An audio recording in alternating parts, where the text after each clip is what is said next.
মাথা সরকার থেকে সমর্থন তুলে নেওয়ার আজ হুঁশিয়ারি দিয়েছে মাথার বিধায়ক রঞ্জিত দেববর্মা। তাতেই কিন্তু রাজনীতি জমে উঠেছে। কৃতি সিং দেববর্মা বিজেপি ত্যাগের পরিকল্পনার বার্তা দিয়েছেন আজ মাথার বিধায়ক। বিজেপি সহ বিরোধী দলগুলি কিন্তু এই বিষয়টি নিয়ে প্রতিক্রিয়া দিচ্ছে। তবে এই বিষয় নিয়ে আমরা বিস্তারিত জানবো। এই মুহূর্তে টেলিফোন লাইনে যুক্ত হয়ে গেছে কংগ্রেস বিধায়ক বীরজিৎ সিনহা।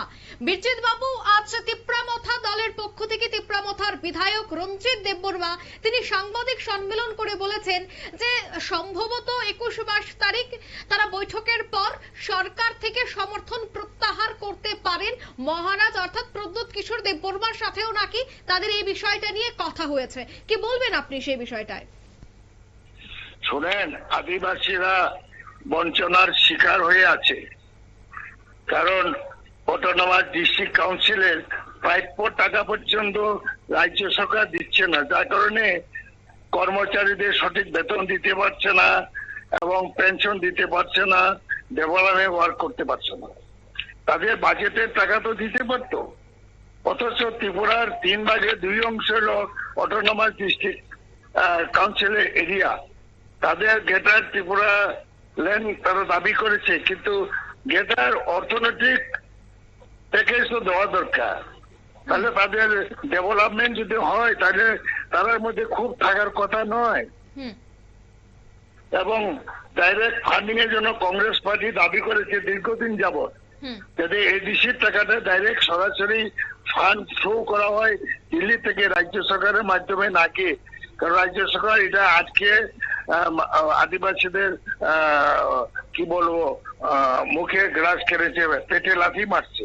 যার কারণে বিধায়ক রঞ্জিত দেববর্মা যারা করেছে সঠিক করেছে, কারণ তারা যে আশা নিয়ে বিজেপির সঙ্গে হাত মিলিয়েছিল সে আশা আকাঙ্ক্ষা তো পূরণ হয়নি।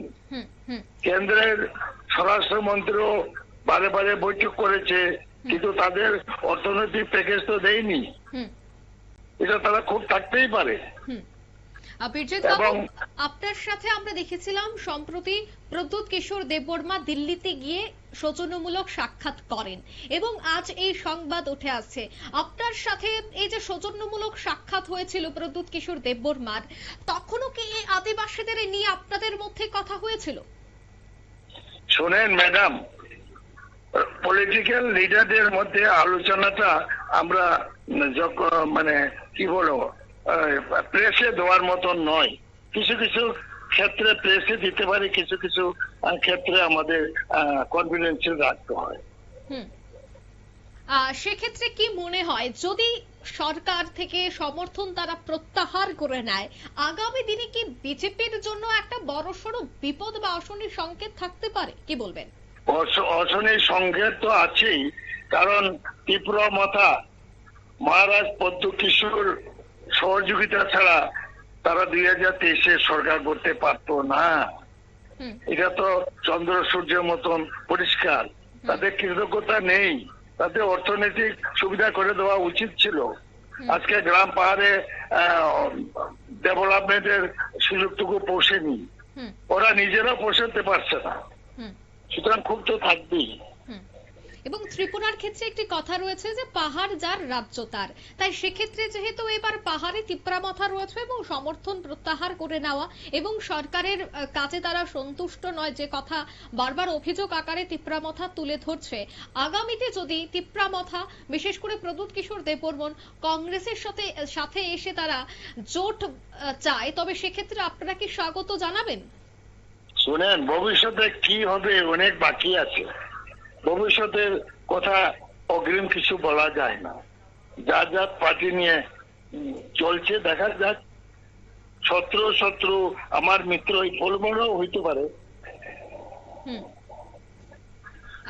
অসংখ্য ধন্যবাদ আপনাকে সময় দেওয়ার জন্য। Thank you.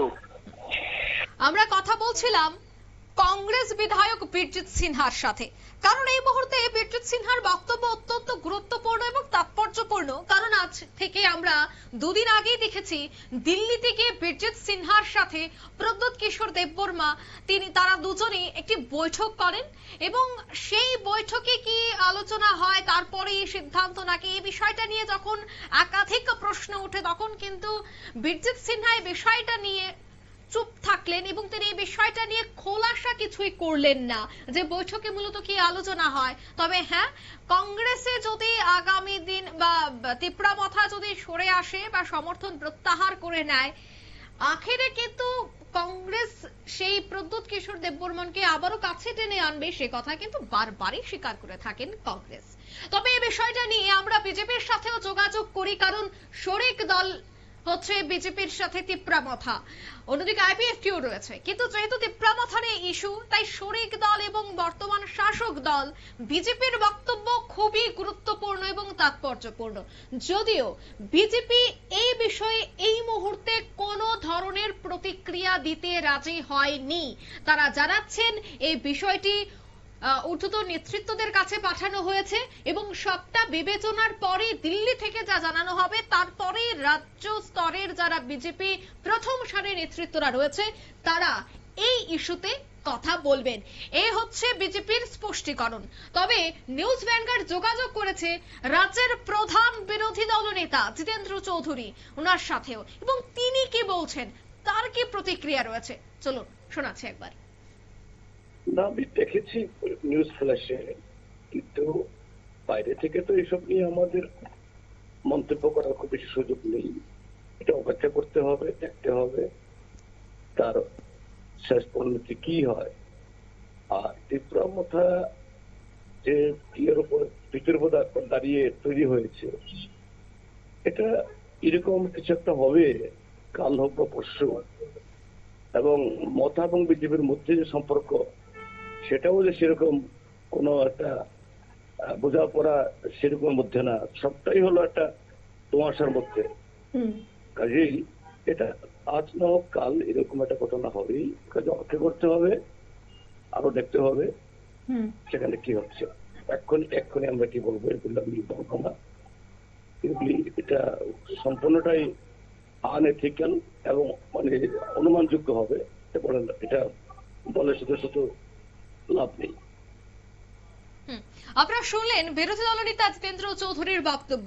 আমরা কংগ্রেসের সাথেও যোগাযোগ করেছিলাম, প্রদেশ কংগ্রেস সভাপতি আশিস কুমার সাহার সাথেও, এবং কংগ্রেস এবং সিপিএম তাদের দু দলের গলায় একই সুর যে তারা বর্তমানে এই বিষয়টা নিয়ে কোনো কিছুই বলছে না। তবে হ্যাঁ, যদি সরকার থেকে তারা সমর্থন প্রত্যাহার করে নেয় তবে অবশ্যই এই বিষয়টা নিয়ে আরো বিস্তারিত আলোচনা করবে বিরোধীরা। আবারও একটা বিষয় নোট করাচ্ছি যে সিপিএম এবং কংগ্রেস একই সুরে সুর মিলালেন, তাদের গলায় একই সুর। দল দুই, কিন্তু তাদের গলায় সুর কিন্তু ঠিক একই। তবে আমরা যে প্রসঙ্গটা নিয়ে আলোচনা করছি, যে আজকের এই সাংবাদিক সম্মেলন রাজ্য রাজনীতির প্রেক্ষাপটকে রীতিমতো ঘুরিয়ে ফেলেছে, 360 ডিগ্রি অ্যাঙ্গেলে রীতিমতো ঘুরে গেছে। তাই এই রঞ্জিত দেববর্মার বক্তব্যটা ঠিক কি ছিল আজকোট আনকোট, শোনাচ্ছি আর একবার। আমরা ইতিমধ্যে আমি বলে দিয়েছি, আজ সকালেও 10টার দিকে আমি মহারাজের সঙ্গে কথা বলেছি। আমরা রেডি আছি সরকার থেকে, কারণ কেন আমরা সরকার থেকে নেমে যাব বা আমাদের সমর্থন প্রত্যাহার করব, এটা মোটামুটি আমরা রেডি হয়ে গেছে। এবং আমাদের মাননীয় যে এমপি কীর্তি সিং দেবী, উনিও সমর্থন মানে বিজেপি থেকে রিজাইন দেওয়ার জন্য উনি তৈরি হয়ে গেছেন। আমরা মোটামুটি রেডি, এবং সম্ভবত যদি আমাদের হয় এই জুলাইয়ের 20 তারিখের ভিতরে হয়তো দিল্লিতে উচ্চ পর্যায়ে আমাদের একটা মিটিং হওয়ার সম্ভাবনা বেশি আছে। আর মহারাজের সঙ্গে আমি 9 তারিখে দিল্লি চলে যাচ্ছি। তারপরে 1 বছর এখানে সরকারের সঙ্গে আমরা ত্রিপাক্ষিক চুক্তির পরে আমরা করেছি, কথা বলেছি, অনেকবার মিটিং হয়েছে, জয়েন্ট ওয়ার্কিং। আপনারা শুনলেন তাদের এই বক্তব্য। তবে সে বিষয়ে আমরা আরো বিস্তারিত জানবো। এই মুহূর্তে টেলিফোন লাইনে যুক্ত হয়ে গেছে শিক্ষাবিদ ননী গোপাল দেবনাথ। প্রথমে আপনাকে নিউজ ভ্যানগার্ডের পর্দায় স্বাগত জানাচ্ছি। কৃতি সিং দেববর্মা বর্তমানে পূর্ব আসনের সাংসদ রয়েছেন। বিজেপির টিকিটে তিনি লড়াই করেছেন, কিন্তু আজ যখন তিপ্রামথার বিধায়ক রঞ্জিত দেববর্মা বলছেন যে তারা সরকার থেকে সরে আসবে এবং বিজেপির টিকিটে জয়ী হওয়া কৃতি সিং দেববর্মা তিনিও নাকি রাজি হয়েছেন পদত্যাগ করার জন্য, রিজাইন দেওয়ার জন্য, কিভাবে দেখছেন বিষয়টা? এটা সত্যতা কতটুকু আছে আমি জানি না। যদি সত্য হয়ে থাকে তাহলে আমার মনে হয় এটা একটা চাপের রাজনীতি। বা তো চাপ দিয়ে সরকার থেকে বিভিন্ন রকম ভাবে বিভিন্ন কিছু আদায় করতে চাইছে। কারণ আমরা এর আগে দেখেছি এরা ওই যে রাজভবনটা মানে জয়ন্ত প্রাসাদ, ওটাকে টাটা কোম্পানির হাতে তুলে দেওয়ার জন্য ওরা ছাত্রদেরকে দিয়ে ওখানে রাস্তা রোকো আন্দোলন করিয়েছে। তারপরে আপনার এডিসির বিভিন্ন ব্যাপার নিয়ে কিছুদিন আগে দেখলাম আমরা রোমান্টিক হরফের চালুর ব্যাপার নিয়ে ওরা চাপের রাজনীতি করেছে। তারপরে এরকম একের পর এক ট্রিপলাল্যান্ড, গ্রেটার ট্রিপলাল্যান্ড থেকে শুরু করে সমস্ত কিছু। তো আমরা দেখি যে এই যে আপনার এডিসিতে ওরা দীর্ঘদিন ধরে ক্ষমতায় আছে, এডিসির এখন শিক্ষার হালটা খুবই খারাপ। তো এরা বিভিন্ন ভাবে আমার মনে হয় গভর্নমেন্ট থেকে একটা চাপের রাজনীতি করতে চাইছে এবং কিছু একটা আদায় করার জন্য। কারণ এদের ইতিমধ্যেই তাদের যে জনপ্রিয়তা, যেটা মানুষ ত্রিপুরা রাজ্যের উপজাতি অংশের মানুষ যাদেরকে নিয়ে ওরা মানে ইমোশনাল পলিটিক্স খেলার চেষ্টা করেছিলেন, তো এটা ধীরে ধীরে ধীরে ধীরে আস্তে আস্তে ওরা বুঝতে পারছে আসলে মানুষের কাজের কাজ কিছু হচ্ছে না। তো সেই জন্য এখন মানে হয়তো পিঠ বাঁচানোর জন্য একটা রাস্তা খুঁজে পাচ্ছে। আদৌ শেষ পর্যন্ত কতটুকু, কারণ এখনো নিশ্চয়ই ওরা ডিক্লেয়ার করেনি যে ওরা আমরা প্রত্যাহার করে নিলাম, এবং বলছে নেবে, হয়তো এমন বলতে নেবে। বা কৃতি সিং দেববর্মাও রাজি হয়েছেন পূর্ব ত্রিপুরা লোকসভা আসন থেকে। উনি যে এই যে এমপি হয়েছেন, ওনার কি ভূমিকা আছে? একটা এমপি তো যথেষ্ট ভূমিকা থাকে। আর এখন উনি তো ত্রিপুরার পূর্ব ত্রিপুরা আসনের এমপি, মানে কি সেটা তো উনি সমস্ত অংশের মানুষের ভোটে উনি নির্বাচিত হয়েছে। মানে শুধু উনি ত্রিপুরা মথার না, এখন উনি মথা বিজেপির ক্যান্ডিডেট হিসেবে নির্বাচিত হয়েছেন। তো এখানকার উপজাতি বাঙালি আছে, ত্রিপুরা রাজ্যের যে চিরাচরিত ঐতিহ্য রক্ষার জন্য এখানকার যে শান্তি সম্প্রীতি এবং মানে উন্নয়নের যে একটা সবাই মেলবন্ধন, সেটা তো দীর্ঘ ঐতিহ্য ত্রিপুরা রাজ্যের না। তো সেটাকে তো ভাঙা যাবে না। এবং এরা এইভাবে বিভিন্ন রকম ভাবে কথা বলে বিভিন্ন সময় বিভিন্ন রাজ্যের রাজনীতিটাকে উত্তপ্ত করার চেষ্টা করছেন। আমি জানি।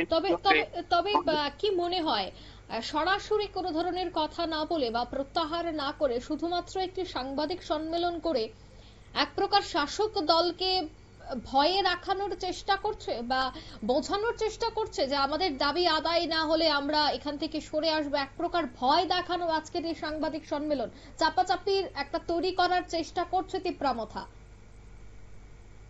হ্যাঁ, সেটাই তো আমি তো বললাম, এটা চাপের রাজনীতি। কারণ এখন ওদের যে সমর্থক যারা আছে, যাদেরকে যে সমস্ত ইয়াং জেনারেশন বা যাদেরকে নামিয়েছিল, ওদেরকেও তো ওরা জবাব দিতে পারছে না। কারণ আপনার দেখুন না এডিসি এলাকার কি অবস্থা, শিক্ষার বেতন পাচ্ছে না, শিক্ষকরা যারা রিটায়ারমেন্টে গেছেন তাদের পেনশন হচ্ছে না, তারপরে নতুন কোনো অ্যাপয়েন্টমেন্ট নেই, তারপরে কর্মচারীদের কি নেই, শিক্ষা নাই, রাস্তা রোকো পড়ছে, জলের জন্য দাবি করছে, রাস্তাগুলো সব ভাঙা। তো এডিসিতে তো এখন তো এরা তো অ্যাকচুয়ালি সরকারেরই অংশ।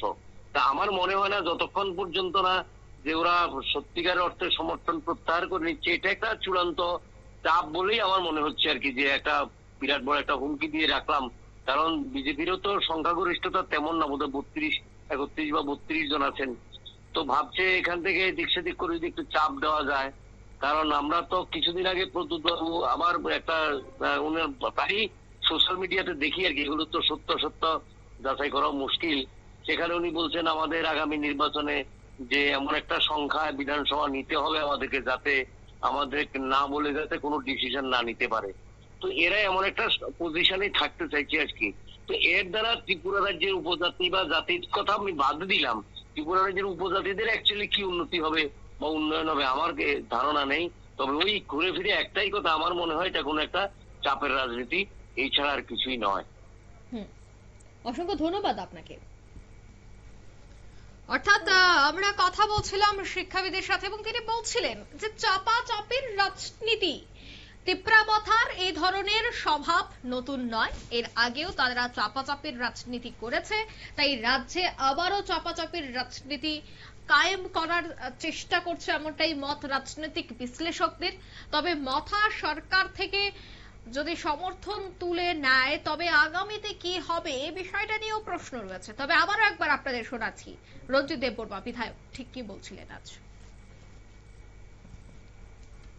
আমরা ইতিমধ্যে আমি বলে দিয়েছি, আজ সকালেও 10টার দিকে আমি মহারাজের সঙ্গে কথা বলেছি, আমরা রেডি আছি সরকার থেকে। কারণ কেন আমরা সরকার থেকে নেমে যাব বা আমাদের সমর্থন প্রত্যাহার করব, এটা মোটামুটি আমরা রেডি হয়ে গেছে। এবং আমাদের মাননীয় যে এমপি কীর্তি সিং দেবী, উনিও সমর্থন মানে বিজেপি থেকে রিজাইন দেওয়ার জন্য উনি তৈরি হয়ে গেছেন। আমরা মোটামুটি রেডি এবং সম্ভবত যদি আমাদের হয় এই জুলাইয়ের 20 তারিখের ভিতরে হয়তো দিল্লিতে উচ্চ পর্যায়ে আমাদের একটা মিটিং হওয়ার সম্ভাবনা বেশি আছে। আর মহারাজের সঙ্গে আমি 9 তারিখে দিল্লি চলে যাচ্ছি। তারপরে 1 বছর এখানে সরকারের সঙ্গে আমাদের ত্রিপাক্ষিক চুক্তির পরে আমরা করেছি, কথা বলেছি, অনেকবার মিটিং হয়েছে, জয়েন্ট ওয়ার্কিং গ্রুপের মিটিং আমি নিজেও গিয়েছি। করছে না, কিছুই হচ্ছে না। ত্রিপুরাতেও যে হচ্ছে, এখানে তো কিছু করছে না। আমরা বারবার মাননীয় মুখ্যমন্ত্রীর সঙ্গে দেখা করেছি বিভিন্ন বিষয়ে, কিন্তু কিছুই হচ্ছে না। তাহলে আমরা এই সরকারে থাকার কি অর্থ আছে আপনারা বলুন? ত্রিপাক্ষিক চুক্তি 1 বছর হয়ে গেল, বেশি ইলেকশন হয়ে। আপনারা শুনলেন তাদের এই বক্তব্য। 20 তারিখের মধ্যেই যে কোনো এক সিদ্ধান্তে আসবে তিপ্রামথা, এমনটাই বললেন রঞ্জিত দেববর্মা। বিস্তারিত সে বিষয়ে জানবো আবারও।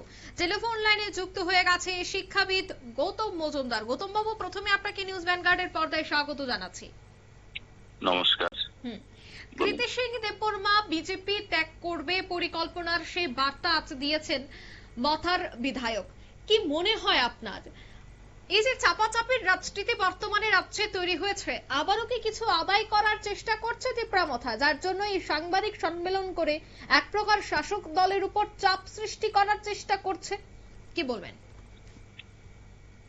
এটা তো আমরা সবাই হঠাৎ করে আপনাদের বিভিন্ন চ্যানেলগুলোতে দেখছি, খবরটা পাচ্ছি।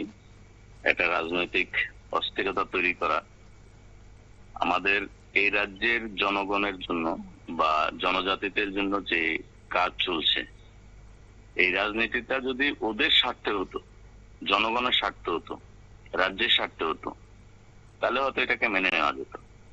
শুধুমাত্র ব্যক্তি স্বার্থ চরিতার্থ করার জন্য রাজনৈতিক দলকে ব্যবহার করা, কোন একটা রাজনৈতিক দলকে ব্যবহার করে রাজনৈতিক যে উন্নয়নের যে কর্মকাণ্ড, আমাদের রাজ্যের যে পিছিয়ে পড়া রাজ্যটা ছিল গত 5-7 বছর যেভাবে উন্নয়নমুখী কাজ নিয়ে আসে, যেহেতু এটা একটা যুক্তরাষ্ট্রীয় কাঠামোর দেশ, সে ভারত সরকার এবং ত্রিপুরা সরকার যৌথভাবে বিভিন্ন প্রয়াস নিয়ে রাজ্যের ইনফ্রাস্ট্রাকচার ডেভেলপ করার জন্য বিভিন্ন কাজ হাতে নিয়েছেন। সেই জায়গায় আমাদের রাজ পরিবারেরই লোক কীর্তি সিং দেববর্মা, উনি রাজ্যের জন্য উন্নয়ন করবেন, জনজাতিদের জন্য কাজ করবেন, এটাই ওনার পারিবারিক শৃঙ্খলা ছিল।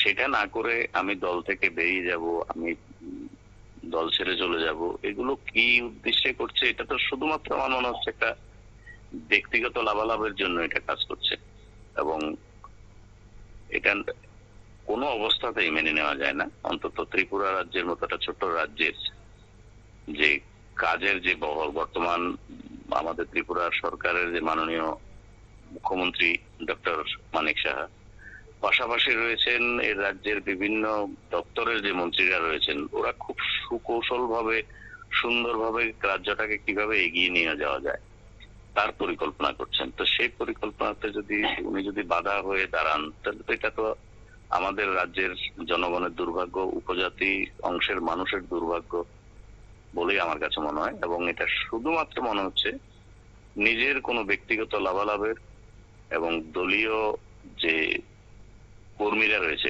কর্মীদের কথা কিন্তু ভাবা হচ্ছে না।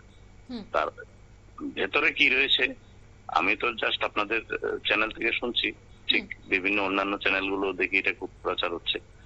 আলটিমেট কি করছে, কেন সাংবাদিক সম্মেলন করছে, হঠাৎ করে কি হলো, রাজ্যে এমন কি হয়ে গেল যে আমাকে দল ছেড়ে বেরিয়ে যেতে হবে, বা একটা রাজনৈতিক মানে উত্থান পতনের একটা প্ল্যান প্রোগ্রাম চলছে এখানে। যদি তাদের এই বিষয়গুলো সমস্যা হয়েই থাকে তবে তো তারা এই বিষয়টা নিয়ে মুখ্যমন্ত্রীর সাথে দেখা করতে পারতেন। দিল্লিতে তারা সরাসরি যাবেন বলছেন, সেখানেও তারা অমিত শাহের সাথে কথা বলবেন, চিঠি দেবেন, সে কথা তারা বলছেন। তবে হঠাৎই রাজ্যে কেন সাংবাদিক সম্মেলন? প্রচারের আলোয় আসা এবং সংবাদ মাধ্যমে তাদের বিষয় নিয়ে চর্চা করাই ছিল তাদের মূল লক্ষ্য, যার জন্য এই সাংবাদিক সম্মেলন। কি বলবেন? 100 বার আমারও মনে হচ্ছে ওনার যে জনপ্রিয়তা, উনি যে কথা বলে ত্রিপুরা রাজ্যে দাঁড়িয়ে মানুষকে মানে ওনাকে ভোট দিয়েছেন, ওনাকে সংসদে পাঠিয়েছেন, উনি হয়তো সঠিকভাবে কাজ করতে পারছেন না, বা ওনার অন্য কোনো কাজ রয়েছে যার জন্য একটা প্রেসার ক্রিয়েট করা ওনার একটা চিন্তার মধ্যে এসে। নাহলে তো এমন কোনো ঘটনা ত্রিপুরা রাজ্যে ঘটেনি যে এত বড় মানে একটা সিদ্ধান্ত নিতে যাচ্ছেন উনি। শুধুমাত্র ব্যক্তিগত চিন্তা করলে তো আর রাজ্যের উন্নতি হবে না। ওনার তো দায়বদ্ধতা রয়েছে না, ওনাকে মানুষ ভোট দিয়েছে। তাহলে ওনার 5 বছর হওয়ার আগে উনি তার মানে ওনার কোনো দলীয় হোক, কোনো ব্যক্তিগত কাজ হোক, উনি প্রেসার ক্রিয়েট করতে চাইছেন। কোনো প্রয়োজন ছিল না সাংবাদিক সম্মেলন করেন, কারণ উনি এই দলেরই, এই সরকারটারই একটা অংশ। ওনার পার্টি এই সরকারটাকে ওর সঙ্গে রয়েছে, যৌথভাবে কাজ করছে। তাহলে উনি তো মুখ্যমন্ত্রী রয়েছেন, আমাদের সবার প্রিয় এবং স্বনামধন্য একজন ত্রিপুরা রাজ্যের ডাক্তার। উনি আজকে আমাদের রাজ্যের প্রশাসন মুখ্যমন্ত্রী হিসেবে চালাচ্ছেন, এবং রাজ্যের মন্ত্রিসভায় যারা রয়েছে প্রত্যেককে দক্ষ লোক রয়েছে। তাহলে ওনাদের সঙ্গে আগে কথা বলতে পারতেন। আমাদের পার্টি প্রেসিডেন্ট রয়েছে, মানে যে রাজনৈতিক দলটা রয়েছে ভারতীয় জনতা পার্টি, সেই দলের প্রেসিডেন্ট রয়েছে। রাজ্য স্তরে ওনাদের যে মথার যে রাজ্য স্তরের লিডাররা রয়েছেন, ওনারা কথা বলতে পারতেন, রাজনৈতিক ভাবে কথা বলতে পারতেন, প্রশাসনিক ভাবে কথা বলতে পারতেন। ওদের তো বিশাল স্পেস রয়েছে, ভারত সরকারের সঙ্গে কথা বলার মতো ওদের কাছে স্পেস রয়েছে। তো ওরা 20 তারিখের পরে ওরা কথা বলবে, তা শুধু এটা একটা প্রেসার ক্রিয়েট করছে আমার কাছে মনে হচ্ছে। এটা আগেই করতে পারতো, করে তারপরে সাংবাদিক সম্মেলন যে আমাদের কথা মানছে না বা কেউ শুনছে না, তখন এটা করতে পারতো। এটা আমার সাধারণ ভাবে যতটুকু মনে হচ্ছে। এইভাবে একটা রাজনৈতিক অস্থিরতা তৈরি করা রাজ্যের পক্ষে এটা শুভ না। অসংখ্য ধন্যবাদ গৌতম বাবু আপনাকে। থ্যাংক ইউ, ধন্যবাদ। আমরা কথা বলছিলাম শিক্ষাবিদের সাথে, এবং আমরা প্রতিনিয়ত প্রত্যেকটি রাজনৈতিক দলের সাথে যোগাযোগ করি, বিজেপির সাথেও আমরা যোগাযোগ করেছি, কিন্তু বিজেপির পক্ষ থেকে জানিয়ে দেওয়া হয়েছে যে এই বিষয়টা দিল্লির কাছে পাঠানো হয়েছে এবং দিল্লি যা সিদ্ধান্ত নেবে তারপরেই কিন্তু বক্তব্য উঠে আসবে। কিন্তু অন্যান্য দলও এই বিষয়টি নিয়ে এখনই কিছু খোলাসা করতে চাইছেন না। তবে টিপ্রামথার এই যে সাংবাদিক সম্মেলন, তা এক প্রকার শাসক দলকে চাপ সৃষ্টি করার জন্যই, এবং সেটাই তারা সবসময় করে আসে, তাই এবারও করলো, এমনটাই মনে করছেন রাজনৈতিক বিশ্লেষকরা। নিয়ে নিচ্ছে ছোট্ট একটি বিজ্ঞাপন বিরতি, সঙ্গে থাকুন।